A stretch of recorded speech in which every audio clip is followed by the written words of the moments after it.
Hello sa inyong lahat! Narito na naman si Mami Essie para mag-share na naman sa inyo ng isang masarap na recipe.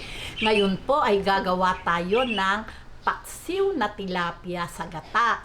Pero bago tayo mag-umpisa, kung kayo ay nasa Facebook, don't forget to follow, like, and share.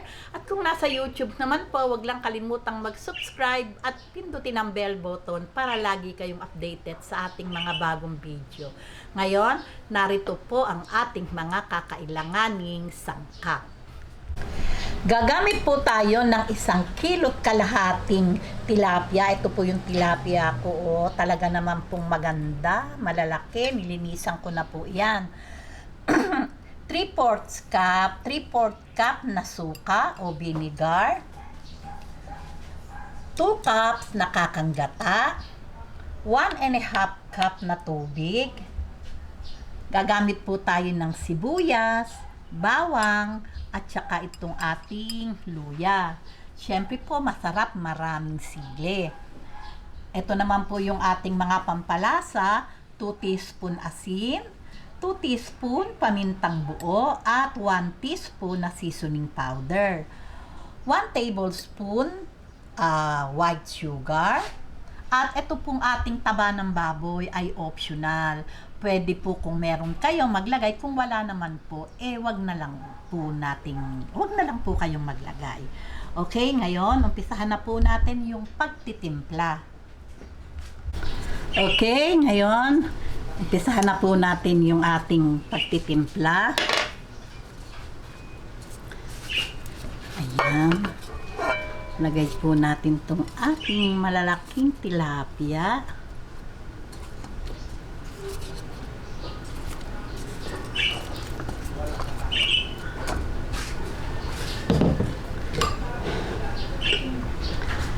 Itong ating mga pampalasa, sibuyas, luya, bawang,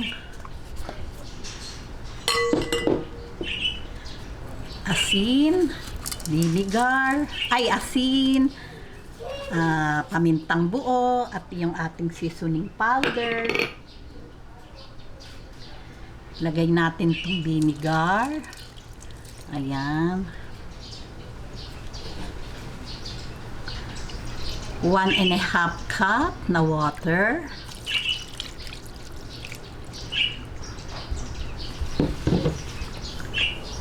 Itong ating taba ng baboy. Kung wala po kayong tilapia, pwede po ang tulingan. Pwede din po ang tambakol. Lagay natin itong sugar. Pambalansi lang po yan ang lasa.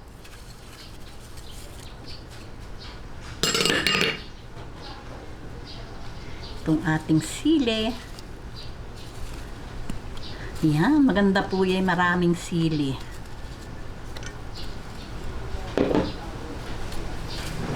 Ngayon, atin na po munang ipaksiw bago natin ilagay yung ating kakanggata.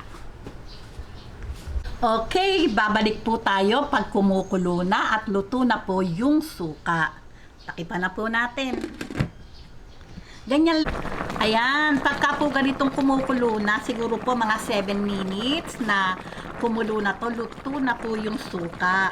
Ngayon, ilalagay na po natin itong ating kakanggata. Ngayon, may extra po akong talong. Pwede po tayong maglagay. Ayan.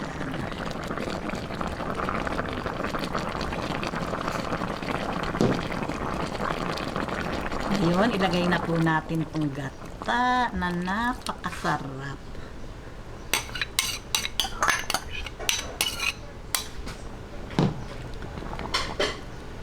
Ayan, ngayon, hintayin po natin siyang kumulo ulit. Babalik po ako mga after 10 minutes hanggang makita natin na itong ating gata ay medyo nare-reduce na po at lumalapot na. Okay. Ayan, after 5 minutes.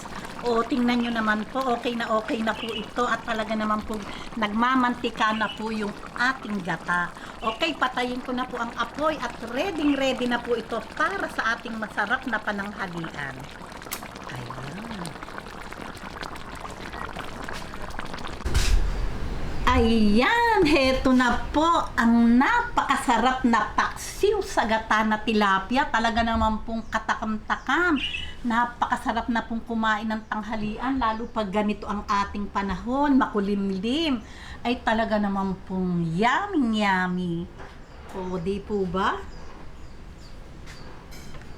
O, kung nagustuhan nyo ang video na to, huwag lang kalimutang mag-likes. And don't forget to share and subscribe. Lutuin nyo na po't napakadali lang namang lutuin. Babuus!